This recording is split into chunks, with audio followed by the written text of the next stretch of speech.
So a few things have been happening in my life. I'm currently working on my final project for my EDS degree. I'm going to be hopefully applying for jobs this fall.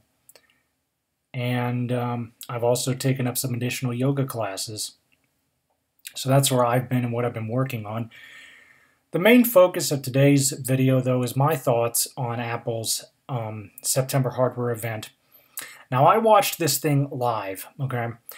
I downloaded the Events app to my Apple TV and watched the whole business live. So they talked about their services, Apple Arcade and Apple TV Plus. I'm going to have to see what games come to Apple Arcade.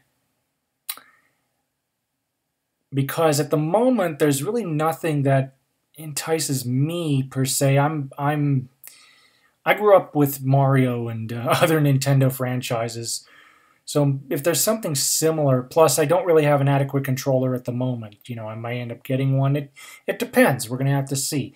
Plus, it's $5 a month, so I don't know. The other announcement was with the Apple TV Plus,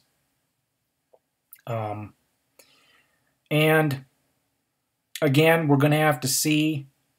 There were a couple of shows that I honestly found very interesting. The pricing really took me by surprise. I was expecting it to be $10 a month. It's $5.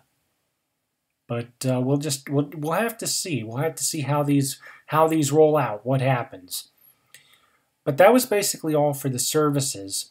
Then they dove straight into the hardware with the iPhone 11. The iPhone 11 is going to have its usual processor upgrade from the A12 to the A13. For those of you who cannot see, physically speaking, I suspect it's about the same size as the iPhone XR. The difference is that there's going to be a dual camera instead of a single camera. They also claim they have wider stereo sound than before. And also the color changes.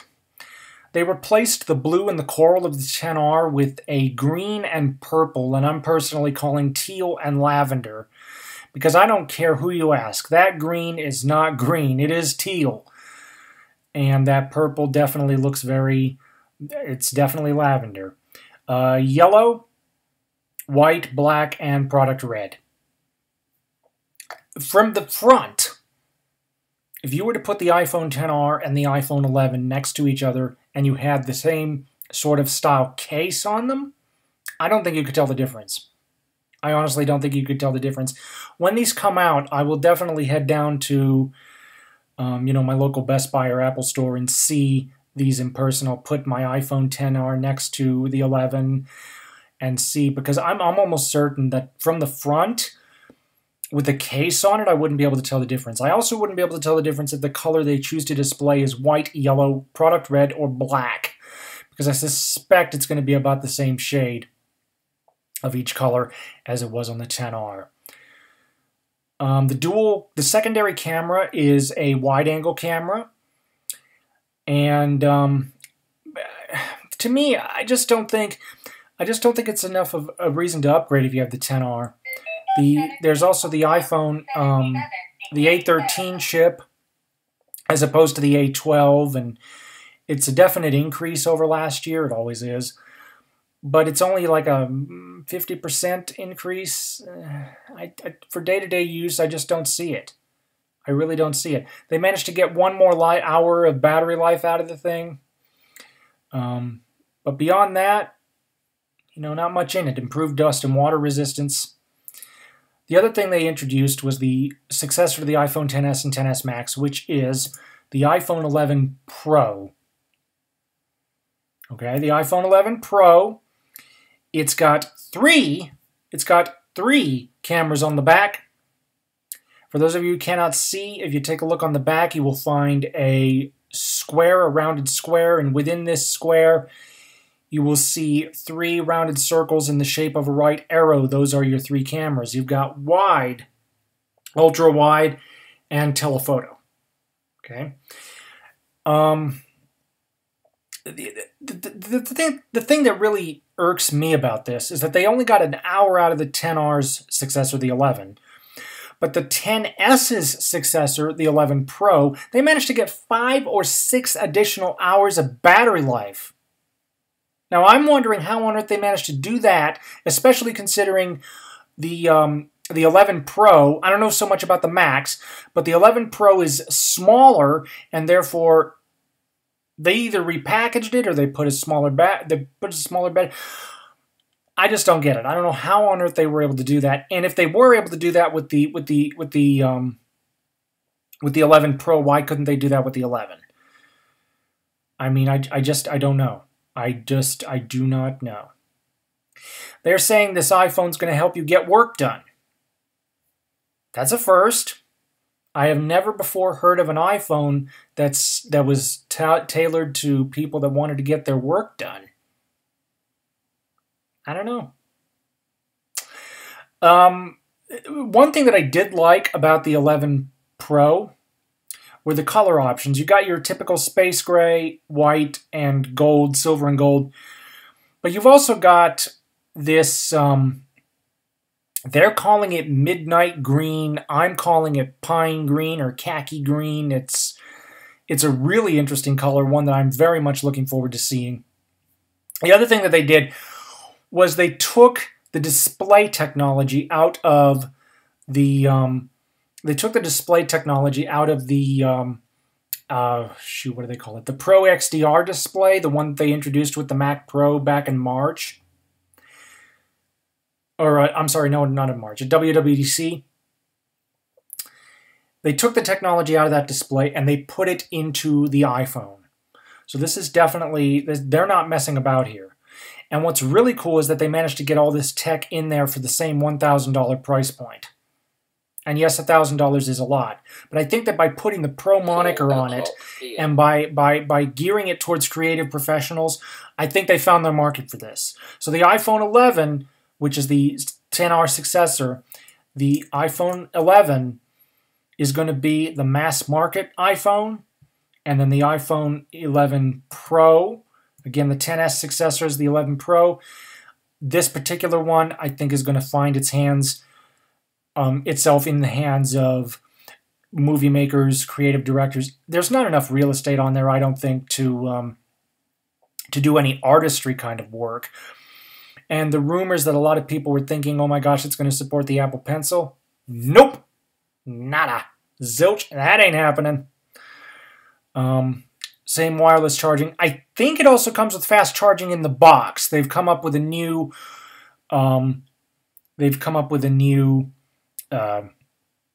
charger for it. Now, what's funny about that is when Phil announced that this morning on stage, he said, "Oh, we got wireless, we got fast charging now. But here's something more important: the cameras." Okay. Okay. Okay. So in addition to the new iPhones, we also got ourselves the new Apple Watch. And the new Apple Watch, the Series 5, a number of very interesting improvements. It's the same overall hardware as the Series 4.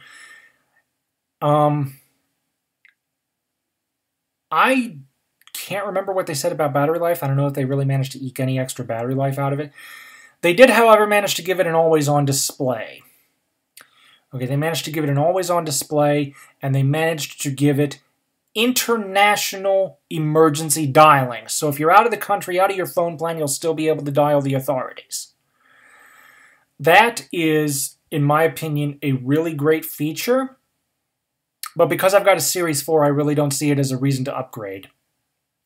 The other thing that's really cool about the new Apple Watch, though, is if you go into the Apple Store, you will be able to pair any case with any band. For example, this Apple Watch that I'm wearing here, this is not an Apple Watch Nike Plus, but I did get the Apple Watch Nike Plus band, right? I didn't think I would be using all those Nike Plus features because I honestly don't go running. I prefer walks instead. And I'm not really, I'm not a very athletic type of person. But nonetheless, I was able to get the Nike Plus band after the fact. Okay, I've got the Sport Loop that I do wear sometimes with this, and that's the band that came with this watch. So you're going to be able to go into the Apple Store, right? And you're going to be able to order any watch with any band. So if you don't want the Nike Plus watch, but you want the Nike Plus band out of the box, you'll be able to do that. Okay, so that's really, really cool. And of course, we've also got the software updates with things like watchOS 6. I'm sure is going to come preloaded on this. iOS 13 is going to come preloaded on the new iPhones. So there's the always-on display. There's also a new titanium finish. So they've reintroduced the Apple Watch Edition. Okay, that's kind of been going on and off for the last several years. Like every other year, they bring out a new one. So they brought out 2 new Apple Watch editions. One of them is the ceramic, and that's been shown before, so I'm not showing that here. But this one in front, as you saw just a moment ago, this is the titanium, and this one is $799, which is considerably less than I was expecting. The instant I heard the word titanium, I thought it was going to be at least $1,000. And with watchOS 6 bringing about the App Store and increasing the independence of the Apple Watch from the iPhone, there may come a day when these more expensive Apple Watches can more easily justify their price if you can run it completely independent of an iPhone. I mean, that would be really cool. And I'm talking about completely independent, because right now you still need the iPhone to set up the Apple Watch. That's the one barrier, I think. Once they break that, then I think a lot of these more expensive Apple Watch variants will have their price justified. At the moment, I honestly don't think they are. So what else? At the very beginning, they touched on iPad. Why am I saving that to the very end then? Because you've noticed that instead of just a typical picture, for those of you who cannot see, I've got the order page up here. I've got gold, 128 gigabytes, $559. The new iPad is going to have the A10 Fusion chip. It's going to have a Retina display. It's going to have the Smart Connector. It's going to have Apple Pencil support. Excuse me. And it's going to run $329 to start. So let me go ahead and alter this configuration. Just keep in mind that if it were my money, I would be getting the gold 128 gig, because that's the what you can max out at, is the 128 gig Wi-Fi plus cellular. So let's change this. Let's go to Wi-Fi only. The price drops to $429. Let's go from 128 down to 32 gig. Now here's the interesting part, okay? Brand new, out of the box, the base model iPad is $329 for 32 gigs. Superior quality display, smart connector, you know, and you're thinking superior to what? First generation iPad. Now let's think about this. I mean, the first generation iPad was $499 for 16 gigabytes. Okay? 9.7-inch screen, thick bezels, which of course back at the time, that was, yeah. Anyway, thick bezels, $499, 16 gig. Nowadays, you've got something that is considerably lighter, a lot more powerful, and $170 less. Just shows you how far we've come. It's just amazing to think. So let's go back to my configuration, okay? If I were to get this, I would get the 128 gig to get the Wi-Fi plus cellular. And the main reason for this additional splurging on the configuration is the release of iPad OS. Now, they didn't talk much about iPad. They rehashed some of the features that they demonstrated during WWDC, but they did not say anything about an iPad OS release date. I did some checking with Google. Word on the street is it'll be out September 16th. Don't quote me on that. Okay? Don't quote me on that. But if it is going to be indeed September the 16th, that is something we can look forward to. Now, for those of you who know me, I've got an iPad. I have an iPad Pro 12.9. I've had it now for the last 4 years, and it still runs very well. It'll most likely run iPad OS like a champ. Why then do I want this. Because I want something, I've mentioned this in prior videos, I've wanted something more compact, easier to cart around. This, I think, would be perfect. And the really cool thing is, so we got $559, okay, with a case for $69, for a cover for $69, and then the Apple keyboard for $99. That's still, I mean, that's still under $800, $900, you know, that's, now why is that important? Because let's consider something here. Let's go back to Apple's website. Oops. There we go. Let's go back to Apple's website. Let's go to the iPad section. Let's go to iPad Pro. The closest thing in competitive parlance to the new iPad they just announced today is the iPad Pro 11. So let's go with the space gray. See, they don't even have a 128 gig, so let's go for the next model up. That's 256. Wi-Fi plus cellular. That's already $1,099 without accessories. And I don't see the value in it. I do not see the value in the additional cost, because I've already got a barrage of Lightning accessories going all the way back to my iPhone 6 Plus. I've got Lightning connectors all over the place. I've got, you know, it's just easier for me to take one Lightning connector and plug in my iPad, my iPhone, alternating through the day. Say if I'm up in my summer house, I charge my iPad during the day and my iPhone at night. That's actually what I did with my iPad Pro this time. Was I literally just took one charger and I just alternated between the two of them. And the iPad Pro, I didn't even have to charge every day. I only had to charge like once a week. So, I mean, I don't see the value in the Pro, especially when you got the $100 Apple Magic Keyboard and you've got the cover, say an additional case. You're still under $1,000. That's with accessories, whereas the $1,000 on the Pro doesn't even get you the accessories to begin with. Plus, the Pro is considerably more fragile. Supposedly, hopefully, they'll update that if they have a hardware event in the fall. Maybe they'll bring something out. Now, I have dabbled in development a little bit. I'm reasonably good at HTML, and I've started learning Swift a couple of months ago.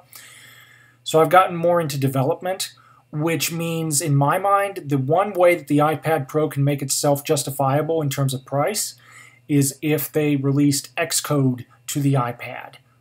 Would that even happen? I honestly don't know.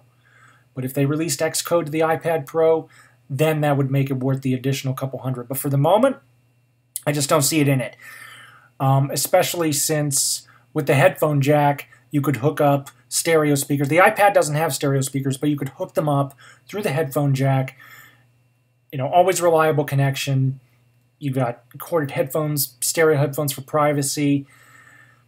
I don't see the additional money in the Pro. When I saw that the new iPad, the one that I'm showing here, is $329, and you've got things like file management, desktop class browsing, improved multitasking.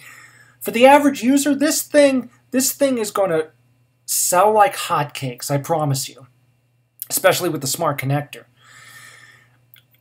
Now, why did I choose the Apple Magic Keyboard over the iPad Pro Smart Keyboard? Well, that's because I've used a smart keyboard for the last 4 years, and it finally gave up the ghost. It's been extremely reliable. I have tried the smaller iPad Pro keyboards. Now, I've got big hands. I just don't think the smaller smart keyboard, for me, personally, is going to cut it. It might be I think it's going to be too narrow. But the Magic Keyboard, on the other hand, I think is going to definitely be a lot more usable. And at the moment, you know, I'm still using the Magic Trackpad that I got several months ago with my Mac. Still using it all the time. I love that all you have to do is plug it into the Lightning connector and it charges. That's the other reason I like the Magic Keyboard, is I'd be able to take the iPad, the Magic Keyboard, the iPhone with me to my summer house and charge it all from one charger. I mean, that's convenience right there. That's fantastic. But I still have my Magic Mouse that came with the iMac. That is going to be assigned to my iPad Pro when iPadOS releases. And I'm going to set my iPad Pro next to my TV. I'm going to hook it up over AirPlay to my Apple TV, and I'm going to see about actually using the thing as a no joke, everyday personal computer. Nothing heavy, right? No development. Again, that in my opinion would make the cost of the Pro justified. So no development, no heavy gaming, but just everyday stuff. YouTube, writing, social networking, some web development, light web development. I mean, if I could do that and use my TV downstairs as a big monitor, I really don't see the price. I don't see the need. Excuse me. I don't see the need to get the. I don't see the need to get the Pro. I think that the regular iPad, especially now that it starts at $329, is going to be more than enough for most people. So overall, today, no surprises. No Apple Tile competitor. We might still get a hardware event, in October or November, so we'll just have to see. But nothing really groundbreaking. Although I must admit that the Anywhere emergency dialing for the Apple Watch, that, in my opinion, is a huge plus. If you have a Series 3 or Series 2, I'd say get the Series 5. If you have a Series 4 and you do not plan on traveling internationally, I don't see the money in it. So, yeah, that's basically it. Really nothing. The only other unexpected thing that came out was the pricing of the new iPad, the pricing of the services, which is, like I said, less than I expected. So those were the main surprises for me. But as far as hardware, I don't think, aside from the iPad, I don't think there was really anything unexpected. I mean, they're good upgrades, but it's nothing really like, it didn't blow me away. I guess it's harder to blow people away these days because of all the rumors and the leaks. If you follow technology at all, you already know most of what's happening these days before it happens. In fact, Google has gotten to the point where they're willingly leaking stuff. The surprises are just gone, Maybe we'll still be surprised in October. Who knows? Maybe. But what do you guys think? Thank you for watching. Comments are welcome, and have a nice day.